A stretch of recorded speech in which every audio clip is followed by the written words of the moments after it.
tout le monde! J'espère que vous allez tous très bien. On se retrouve aujourd'hui pour une vidéo où je vais vous présenter toutes mes sagas, qu'elles soient commencées ou pas encore. Alors, comme elles sont très nombreuses, je suis désolée mais je ne vais pas rentrer dans les détails à chaque fois pour vous expliquer et vous décrire le synopsis ou résumé des différentes sagas. Ça serait beaucoup trop long et faire une vidéo de format film, je vous avoue, je crois que je suis pas encore prête au niveau du montage. En tout cas, je voulais aussi vous remercier pour le superbe accueil que vous aviez réservé à ma première vidéo, ça fait vraiment très chaud au cœur. Merci beaucoup pour votre présence et votre soutien. Vous ne savez pas à quel point c'est important pour moi. Merci beaucoup. Et avant de commencer, je voulais aussi vous inviter à aller regarder dans la barre d'infos. J'y glisse le lien vers mon Instagram et vers mon Twitch qui sont aussi les deux plateformes sur lesquelles je suis le plus présente et sur lesquelles nous pouvons communiquer de façon beaucoup plus régulière que via YouTube. Sans plus attendre, nous allons commencer avec la liste des sagas que j'ai déjà commencées.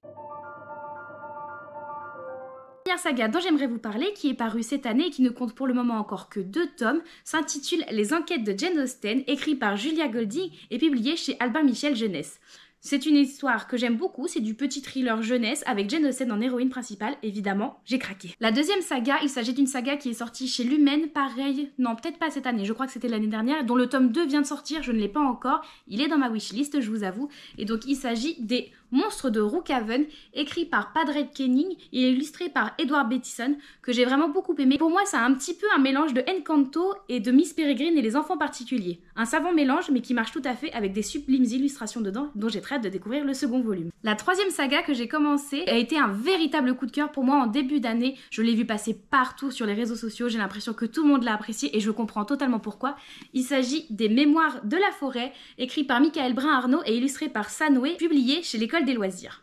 Vraiment un ouvrage magnifique qui, à travers des animaux tout mignons, nous parle de la maladie d'Alzheimer et de ce qu'elle peut engendrer. La saga suivante est finalement une saga dont finalement je n'ai pas entendu beaucoup parler, dont le tome 2 est sorti il n'y a pas si longtemps, que je me suis pas procuré et dont je n'ai pas encore eu trop de retours, mais que je suis moi-même très curieuse de découvrir. Il s'agit du Lys de feu, donc ici le tome 1, La prophétesse, écrit par Jacqueline Benson aux éditions Rivka. Alors, j'ai beaucoup aimé ce premier roman, même si j'en attendais un petit peu plus, je crois, mais j'ai très hâte de découvrir la suite pour voir ce que l'univers nous réserve. Pour la saga suivante, pas trop de surprise pour vous si vous avez vu ma première vidéo, puisque je vous parle du 3e tome que j'ai mis dans ma palle du Pumpkin Autumn Challenge, et donc il s'agit de la saga Le Sorceleur, écrit par Andrzej Sapkowski, et publié aux éditions Brajlon. Donc évidemment, elle est commencée et pas finie encore. La suivante est une saga que j'ai commencée dans l'année en co-read with me avec Vibration Littéraire, dont je vous mets le lien vers sa chaîne YouTube dans la barre d'infos, et qui a été vraiment une très bonne surprise.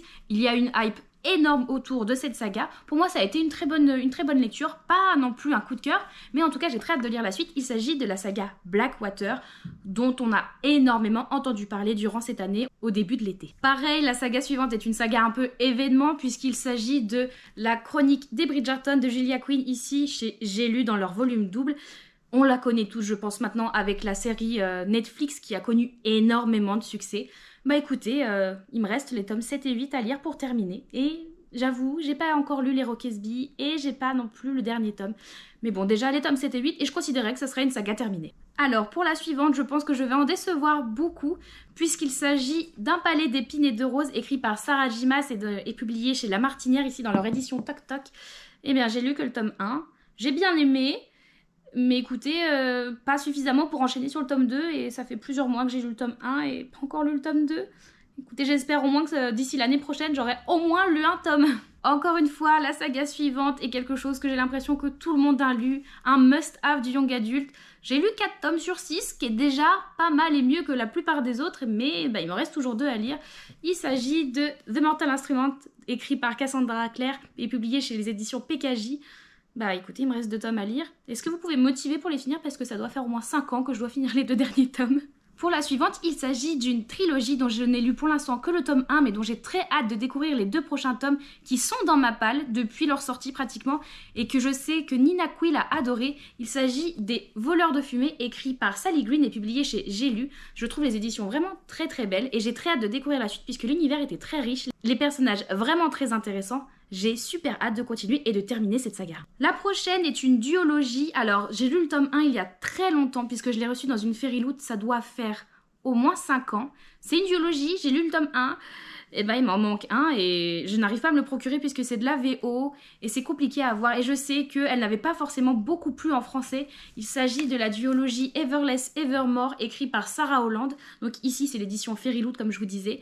J'aimerais quand même au moins terminer cette duologie et avoir le fin mot de cette histoire parce que moi j'avais bien aimé l'univers. Je trouvais l'idée de payer avec le temps de vie qui nous restait super intéressante. Donc voilà, c'en est tout pour mes sagas commencées mais pas encore terminées. Maintenant nous allons attaquer les sagas pas encore commencées et là elles sont nombreuses donc accrochez-vous, on va y aller et on va essayer de mettre le turbo parce que sinon ça va être vraiment trop long. Je vous dis pas la quantité de sagas pas encore commencées et dont j'ai au moins le tome 1 dans ma palle, c'est gargantuesque. La première saga dont j'ai au moins un tome et pas encore commencé, il s'agit de La Villa aux étoffes, écrit par Anne Jacobs et ici dans les éditions 10-18. Écoutez, ça a des vibes à la Downton Abbey, moi je suis pour, let's go c'est parti. Pour la deuxième, il s'agit de Magicien Ex Libris, écrit par Jim C. Hines, aux éditions La Talente. Je l'avais acheté sur Vinted parce que j'avais entendu Steph de Pikitty en parler.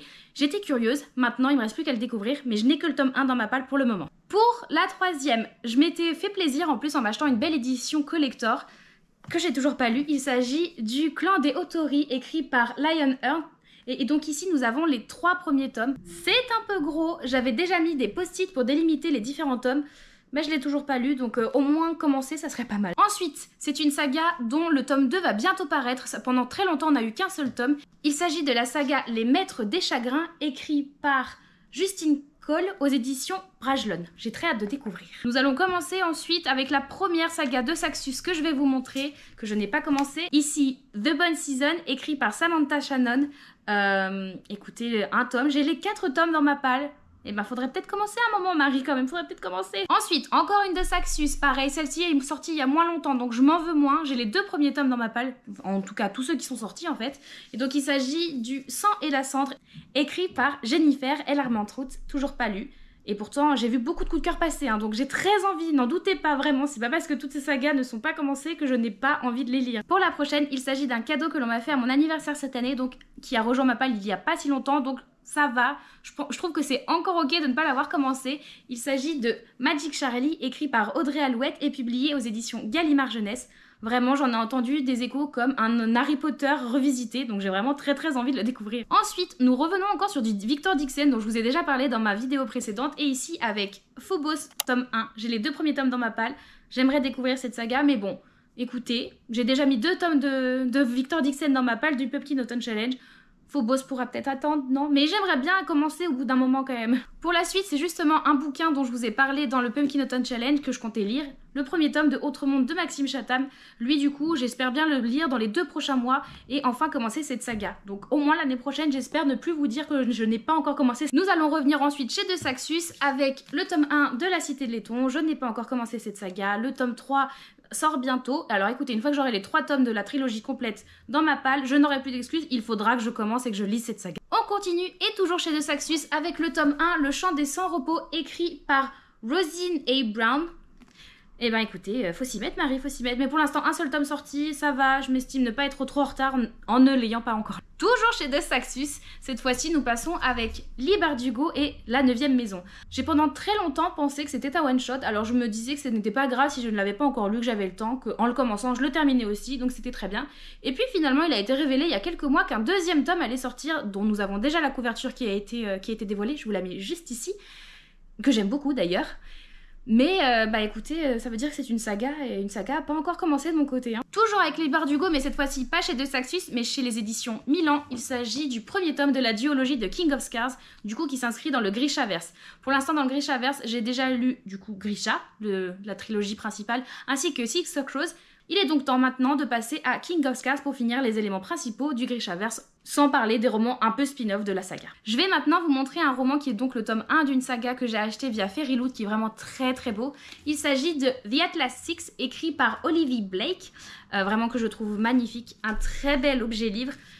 Et j'espère pouvoir le lire bientôt. En tout cas, le tome 2 va sortir chez les éditions Fairyloot aussi incessamment sous peu. J'espère le commencer d'ici là. Ça va? Vous êtes toujours là? Pas encore évanoui? Pas encore parti? Parce que là, on a fait qu'une première partie des sagas, pas encore commencé. On continue avec une saga que j'ai hésité à faire rentrer dans mon Pumpkin Autumn Challenge puisque la couverture du tome 1 m'inspire vraiment l'automne. Il s'agit de Anne de Green Gables, écrit par Lucy Maud Montgomery, ici aux éditions Monsieur Toussaint l'Ouverture. Vraiment une saga qui me donne terriblement envie.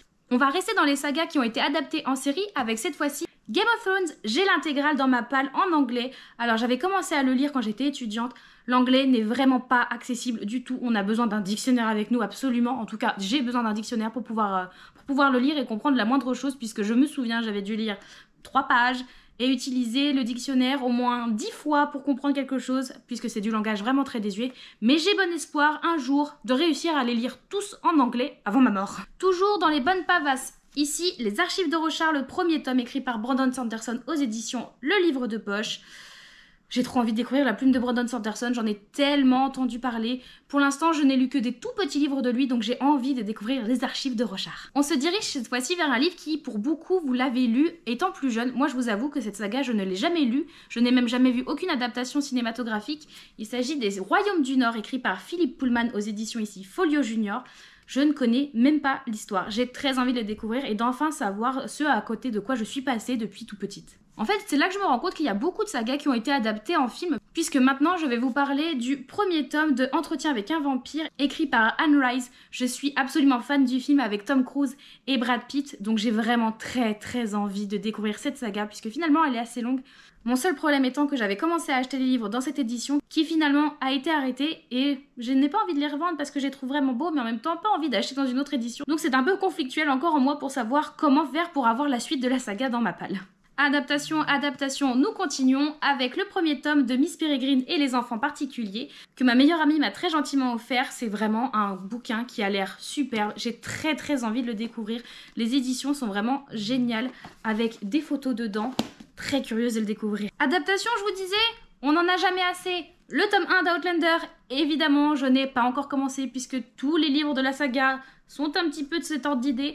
Mais bon, j'ai envie de revoir Jamie, même en version papier. Et on continue avec Rouge Ruby, le premier tome de la trilogie. J'ai les 3 tomes dans ma palle, jamais lu, je ne sais même pas de quoi ça parle, mais j'ai envie de comprendre un petit peu ce phénomène. Et si on repassait chez De Saxus, ça fait un petit peu longtemps que je vous en ai pas parlé, et on y retourne cette fois-ci avec le premier tome de Serpent and Dove, écrit par Shelby Mayerin. Bah écoutez, j'ai déjà précommandé le tome 2, mais j'ai pas encore lu le tome 1 quoi. Pareil dans leur saga événement, Nevernight, écrit par G. Christophe, j'ai la trilogie complète dans ma palle. Maintenant j'ai plus d'excuses, Marie, tu la lis. Maintenant une duologie dont je n'ai que le premier tome dans ma palle mais qui me fait énormément envie. Rule, sorti chez Bayard et écrit par Hélène Goodlett. Je trouve le livre vraiment très beau, j'en ai entendu des très bons avis, très envie de le découvrir. Très, ça fait beaucoup de traits ça. Une trilogie qui est encore assez neuve chez nous en VF, dont on vient d'avoir le tome 2 qui vient d'être traduit et publié. Inheritance Games, écrit par Jennifer Lynn Barnes aux éditions PKJ. Je ne vous le présente plus puisqu'on l'a vu pas mal tourner ces derniers temps, mais il me fait envie comme beaucoup d'autres d'entre vous je pense. Pour le prochain, je pense qu'il s'agit d'un de mes plus beaux livres, mais je ne l'ai pas encore lu. Pour l'instant, je l'admire, il m'admire, nous nous admirons, mais je ne le lis pas. C'est de la VO, donc je pense que c'est aussi un des critères qui fait que je repousse un petit peu ma lecture. Je pense que j'ai un peu peur aussi du niveau de langue, mais il est tellement beau. C'est Six Crimson Cranes, écrit par Elizabeth Lim. Regardez-moi cette beauté! Il est vraiment trop beau, très envie de le découvrir. Je sais que le tome 2 est déjà sorti, il faut que je me le procure. Mais oh là là, il est trop beau. Vous croyez qu'on avait fini avec De Saxus? Non, pas du tout. Cette fois-ci, nous nous dirigeons du côté des mers avec le Trône des 7 îles, écrit par Adaline Rice avec le tome 1 ici. Et ben écoutez, j'ai précommandé le tome 2 aussi, j'ai pas lu le tome 1. C'est une histoire qui se répète un petit peu tout ça, non? Plus que 8, on y croit, on voit le bout. Alors ensuite, toujours chez De Saxus, le premier tome de La Duperie de Guenièvre, écrit par Kirsten White, toujours chez De Saxus donc. Très beau, très bel objet livre, toujours en toc-toc hein, évidemment, que j'ai envie de découvrir. J'espère que le tome 3 sortira courant 2023 pour pouvoir me le procurer et donc enchaîner les 3 tomes l'année prochaine. Vous pensiez que j'avais lu la saga? Et non. Jamais lu encore Le Seigneur des Anneaux, donc évidemment, bah... il faudrait que je m'y mette. Hein. J'ai les 3 tomes dans cette édition que je trouve super belle de Folio Junior dans ma palle.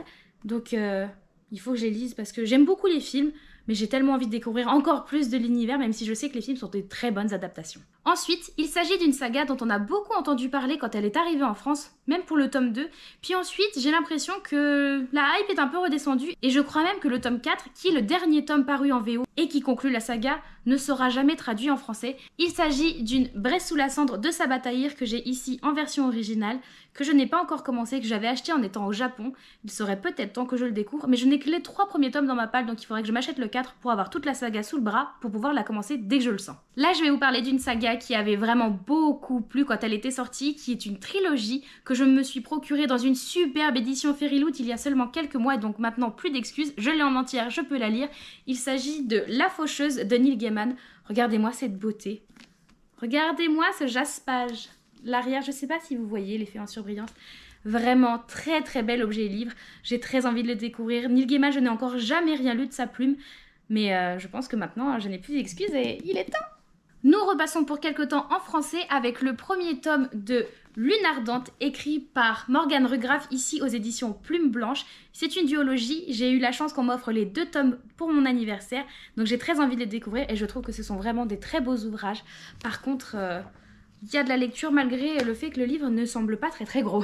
Dernier livre en VO de toutes ces sagas non commencées, il s'agit une fois encore d'un livre venant de Fairyloot. Ici, The City of Dusk, écrit par Tara Sim, que je trouve vraiment très beau, le jaspage noir assez simple. Mais écoutez, je ne me souviens plus de quoi ça parle, mais quand je l'avais regardé, ça m'avait donné très envie. Après, je n'ai que le tome 1, donc si j'aime beaucoup, en général j'aime bien enchaîner, et là, vu que je n'ai pas la suite, ça va être dur de pouvoir enchaîner, et la frustration, j'ai du mal avec ça. Plus que deux, let's go, on peut le faire. On va retourner cette fois-ci de nouveau avec un livre qui a été adapté et dont l'adaptation est extrêmement connue, puisqu'il s'agit d'une adaptation faite par les studios Ghibli. Je vous parle ici du Château de Hurle, écrit par Diana Wynne-Jones, aux éditions Yenis, que je ne connais pas du tout, hormis pour cette trilogie, puisqu'il s'agit d'une trilogie. Je les ai tous dans ma palle. J'ai très envie de découvrir le roman qui a inspiré Le Château dans le ciel, avec mon petit Haru que j'aime tellement fort. Et enfin, nous terminons avec une saga que ma mère à la base s'était achetée pour elle, qu'elle a énormément aimée, qu'elle m'a passée en disant « Marie, il faut absolument que tu le lises, tu vas adorer ». Je vous parle ici de la saga des chats, donc avec le premier tome Demain les chats de Bernard Werber aux éditions Albin Michel. Alors, moi, tout ce que j'en ai retenu, c'était que à la fin, les chats allaient dominer le monde. C'est un peu flippant, mais en même temps, super intriguant. Donc voilà, c'en est tout de toutes mes sagas commencées et pas encore commencées. Alors je sais que ça paraît un peu impressionnant et finalement c'est presque la moitié de ma bibliothèque. Mais écoutez, une bonne saga, ça ne se refuse pas. Alors vous dites-moi, est-ce que dans toutes ces sagas, il y en a que vous avez vous-même lu, vous-même commencé ou que vous aimeriez vous-même commencer? Dites-moi tout ça en commentaire, j'ai très hâte de le savoir. En tout cas, je vous remercie encore une fois d'avoir été présent pour le visionnage de cette vidéo. On se retrouve très vite pour une nouvelle vidéo et surtout, on se retrouve toujours sur Twitch pour lire ensemble, pour papoter, pour faire du loisir créatif et sur Instagram pour des chroniques plus développées sur toutes mes lectures. En tout cas, je vous souhaite une très bonne fin de journée et à une toute prochaine les copains. Bye bye!